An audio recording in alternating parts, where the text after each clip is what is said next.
Tapi tiba ada 7 golongan, santai aja. Tuh kenapa capek begitu? Iya ya. Tuh kenapa orang ribut begitu? Iya ya. Saat yang lain gelisah, yang ini tenang. Cuma 7. Karena dia memiliki payung yang dia siapkan sejak berada di dunia.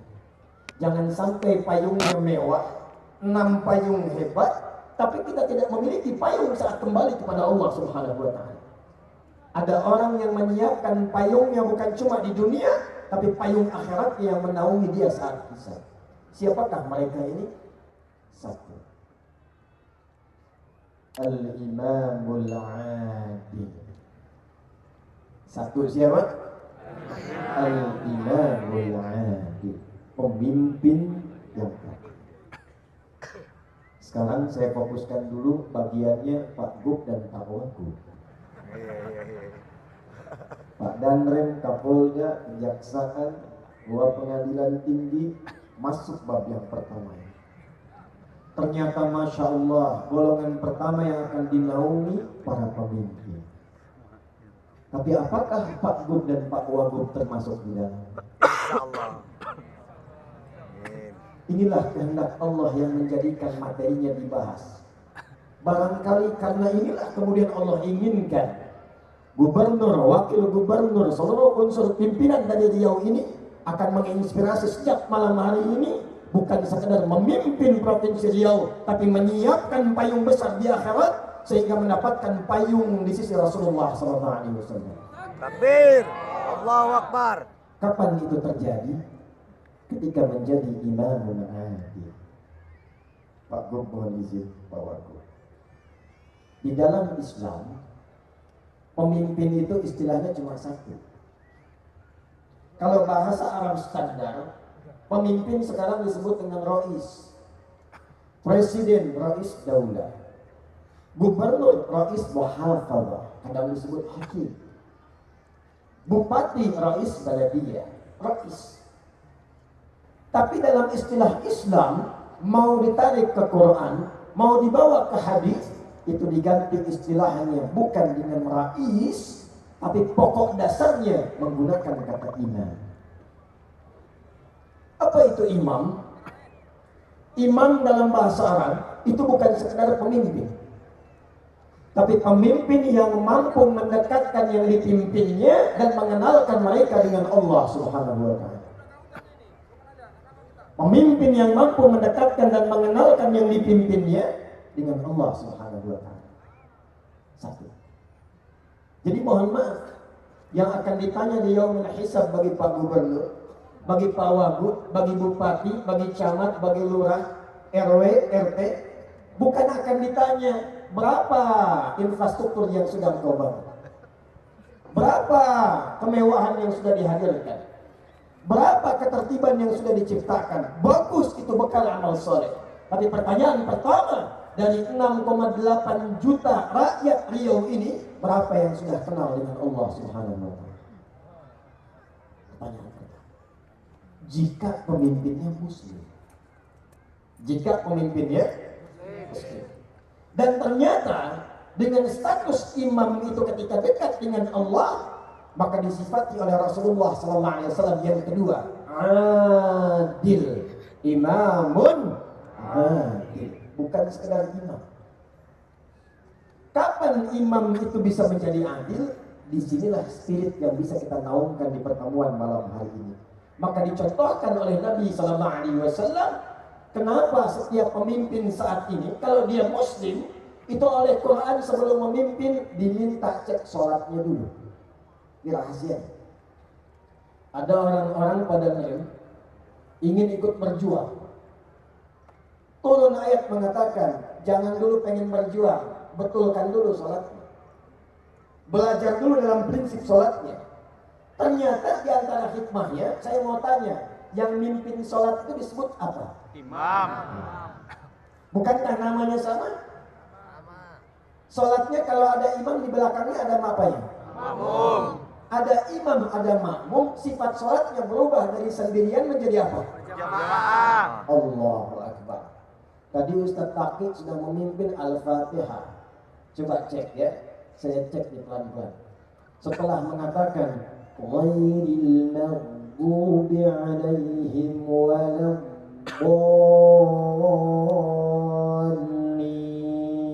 Jawab. Amin. Lagi. Ghairil maghdubi 'alaihim waladdallin. Amin.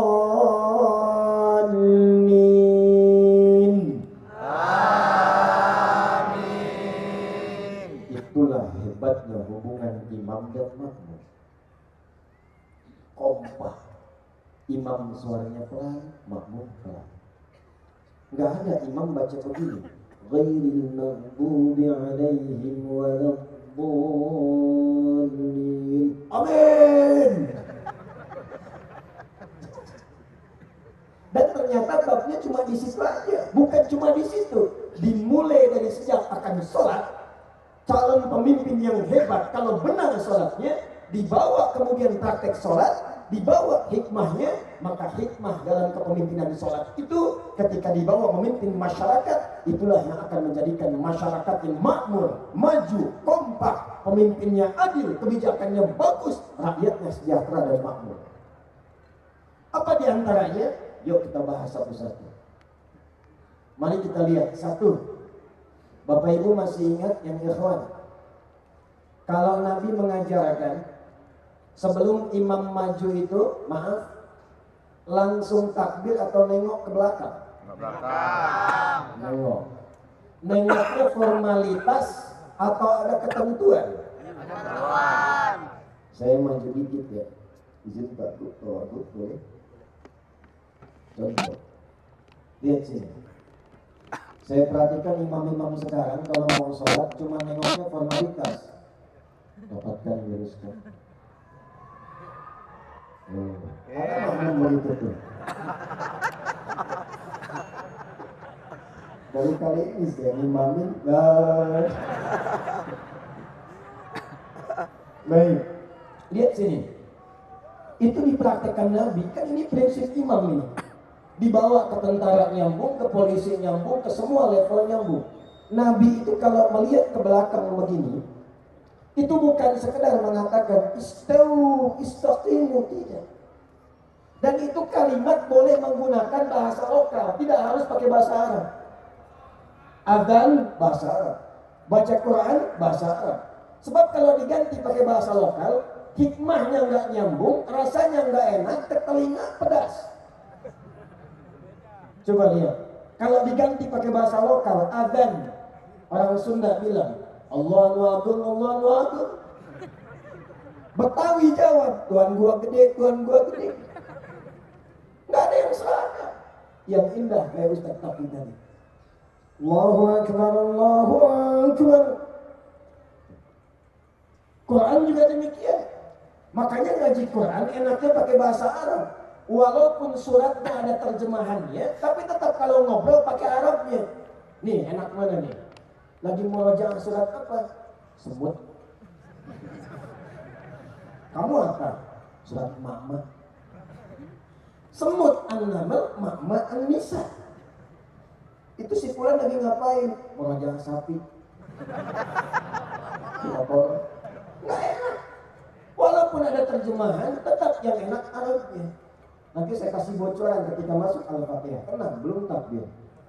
Kita sampai jam berapa ini? Bebas. Ya, pesawat saya 5:30 besok. Masih tanya. Silahkan nanti sampai jam 2. Saya jam 10 pulang. Nih, belakang lihat. Ini boleh pakai bahasa Indonesia.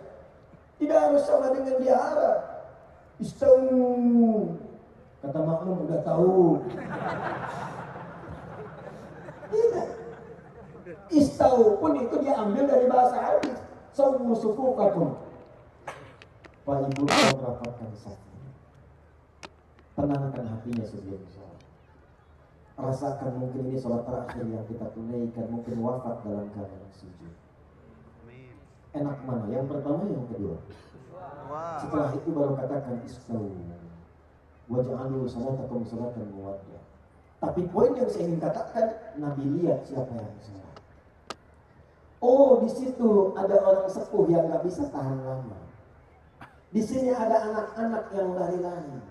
Di tengah ada remaja. Karena tahu karakternya, maka dibacakan oleh beliau surat sesuai dengan keadaan makmumnya. Nabi itu 30 juz hafal, tertanam di jiwanya. Tapi ketika mimpin sholat, dilihat siapa makmum. Ketika tahannya surat Qul al-Ikhlas, dibacakanlah Qul huwallah.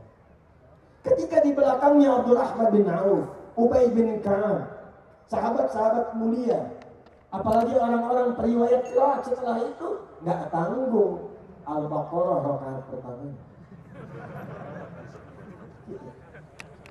Nah ini kadang-kadang baru khatam 30 juz, begitu nengok ke belakang istawu, langsung ngadap kiblat nggak tanggung. Ghairil maghdubi alaihim waladdallin.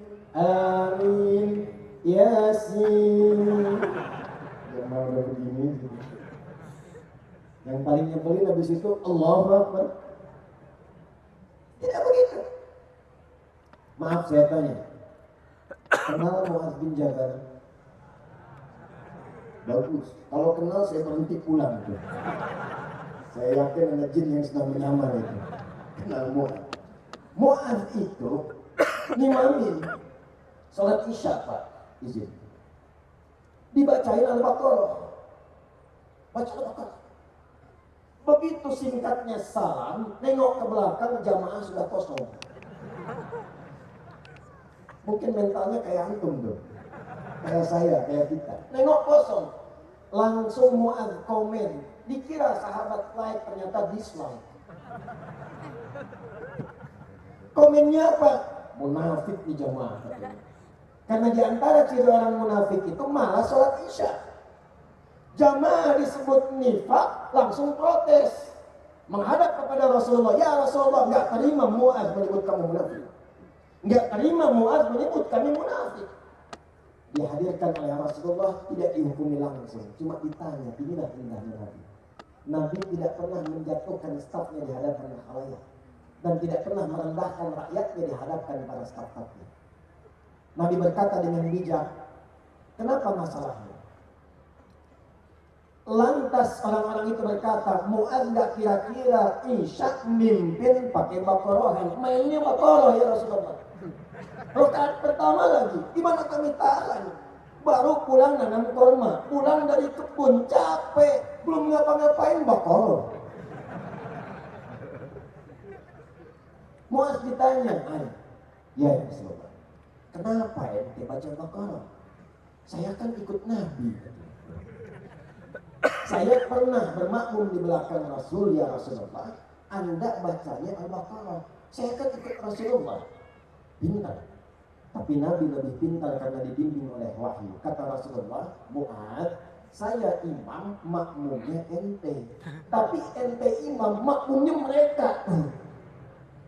Maka dari situlah kemudian Nabi memberikan keluaran. Setelah peristiwa itu, ada sahabat yang kalau baca imamin sholat itu mainnya kuluhu semua. Betul, itu ada sanadnya. Pernah kalau taraweh rakaat keduanya kuluhu Allah terus, itu ada sanadnya, kasusnya begitu. Ada yang main kuluhu karena ketika melihat jamaahnya wajahnya ikhlas. Diadukan oleh sahabat, ya Rasulullah, ini orang bacanya kuluhu terus. Ditanya oleh Nabi, kenapa engkau baca itu? Karena saya mencintai Allah dan sifat-sifatnya Rasulullah. Maka turun jawaban dari langit, sampaikan salam Allah kepadanya. Karena dia mencintai Allah, Allah pun mencintainya. Dibawalah praktek ini ke dalam kepemimpinan, ke instansi.